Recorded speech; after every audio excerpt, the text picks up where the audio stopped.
नमस्कार, अनिशाच रेसिपी मराठीमध्ये आपलं पुन्हा एकदा मनापासून स्वागत आहे।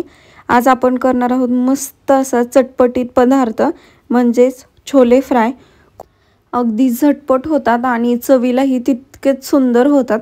खूप कुरकुरीत, अगदी आपण हे 2 महिने स्टोर करून ठेवू शकतो। याला काहीच होत नाही आणि सेम कुरकुरीत राहतात। आणि तुम्ही बघू शकता, आवाजावरूनच तुम्हाला कळत असेल। आहा, मस्तच, खूप सुंदर होतात आणि किती कुरकुरीत झालेले तुम्ही बघू शकता। चला तर मग रेसिपीला स्टार्ट करूयात। तर सगळ्यात पहिल्यांदा आपण हे 5 ते 6 तास छोले आहेत ते भिजत ठेवले होते रूम टेम्परेचरवरती। आणि तुम्ही बघू शकता अगदी अलगद याचं साल निघत आहे आणि 2 तुकडे होत आहेत, म्हणजे हे व्यवस्थित असे भिजले गेलेले आहेत। आता हे आपण 1 ते 2 पाण्याने धुवून चाळणीमध्ये पाणी त्याचं निथळण्यासाठी ठेवलेलं आहे।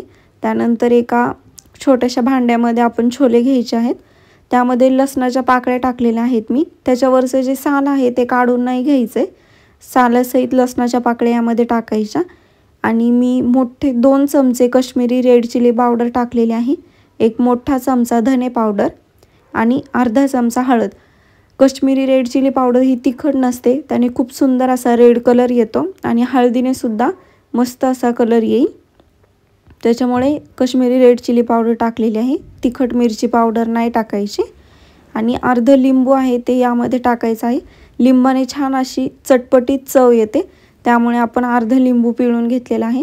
त्यासोबत अद्रक लसूणची पेस्ट घेतलेली आहे। यामध्ये मीठ टाकून ही पेस्ट आहे ती कुटून घेतलेली आहे। मीठ टाकल्यामुळे ती व्यवस्थित कुटल्या जाते, त्यामुळे आपण मीठ टाकून कुटून घेतलेली आहे ती। आणि मीठ त्यामध्ये सुद्धा टाकलं होतं, त्यामुळे आता आपण अगदी थोडंसं म्हणजे अर्धा चमचा मीठ टाकत आहोत। तुम्ही चवीनुसार मीठ ॲडजस्ट करू शकता, कमी जास्त। आता हे पूर्णपणे मिक्स करून घ्यायचं आहे। पहिलं मसाले मिक्स करून झाले की आपण मिरची कट करणार आहोत। मिरची सुद्धा आपण त्याला कढीपत्ता आणि मिरच्याचा तडका देणार आहोत मस्त। त्यासाठी मिरची मधून कट करायची आणि त्याचे 2 भाग करून घ्यायचे आहेत। आणि मसाला सुद्धा व्यवस्थित असा मिक्स केलेला आहे छोल्यांना, तुम्ही बघू शकता मस्तच। आता यामध्ये आपण 2 चमचे मैदा आणि 2 चमचे यामध्ये कॉर्नफ्लॉवर टाकणार आहोत। कॉर्नफ्लॉवरने छान असे क्रिस्पी होतात आणि मस्त होतात। जेवढा आपण मैदा घेतलेला आहे तेवढंच कॉर्नफ्लॉवर घ्यायचं आहे। मी इथे मोठे 2 चमचे मैदा आणि कॉर्नफ्लॉवर घेतलेला आहे।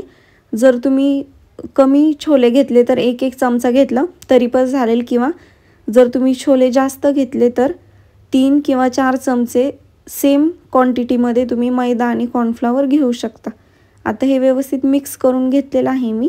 यामध्ये हलका अर्धा कप आपण पाणी टाकणार आहोत। पाण्याने त्याला बाइंडिंग छान येईल आणि जे कोटिंग आहे पूर्ण छोल्याला होईल, पूर्ण छोल्याला कोटिंग राहील, त्यासाठी आपण पाणी टाकून तुम्ही बघू शकता व्यवस्थित असं मिक्स करून घेतलेलं आहे आणि पूर्ण छोल्यांना कोटिंग झालेलं आहे। कढईमध्ये मी इथे तेल गरम करून घेतलेलं होतं। आता गॅस स्लो करायचा, खूप जास्त कडकडीत तेल गरम करायचं नाहीये, धूर निघेपर्यंत मीडियम असं तेल गरम करायचं। आणि हळूवार 2-2, 3-3 यामध्ये छोले हळूहळू टाकायचे आहेत, एकदमच टाकायचे नाहीयेत, नाहीतर ते चिकटतात। असं 2-2, 3-3 यामध्ये टाकायचे आहेत। आणि गॅस हा स्लो टू मीडियमच ठेवायचा आहे, खूप जास्त मोठा गॅस ठेवायचा नाहीये। आणि हे छोले तळताना पेशन्स ठेवायचे आहेत, लगेचच काढायचे नाहीयेत आणि ते कोटिंगवरचं करपत सुद्धा नाही, त्यामुळे गॅस हा स्लो टू मीडियमच ठेवायचा आहे, फास्ट गॅस ठेवायचा नाहीये। आणि वेळ लागतो पण छान असे कुरकुरीत तळले जातात।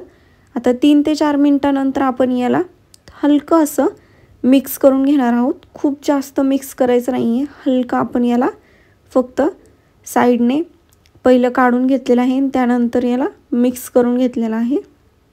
आता पूर्ण 7 ते 8 मिनिटं झालेले आहेत हे आपण तळत आहोत।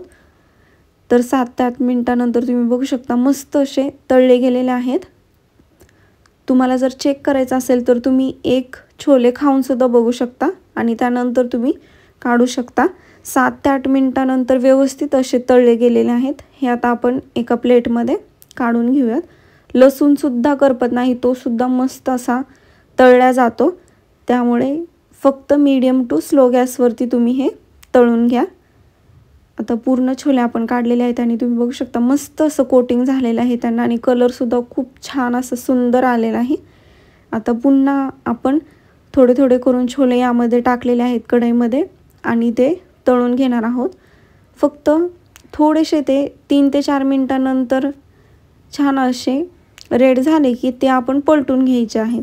असं 7 ते 8 मिनटं तळून घेतल्यानंतर तुम्ही बघू शकता, तुम्हाला आवाजावरूनच कळत असेल, खूपच मस्त, खूप क्रिस्पी होतात. तुम्ही नक्की एकदा रेसिपी ट्राय करा. अनिशाच रेसिपीला सबस्क्राईब केलं नसेल तर सबस्क्राईब करा, चॅनलला लाईक करा आणि मला कमेंट करून सांगा रेसिपी कशी वाटली.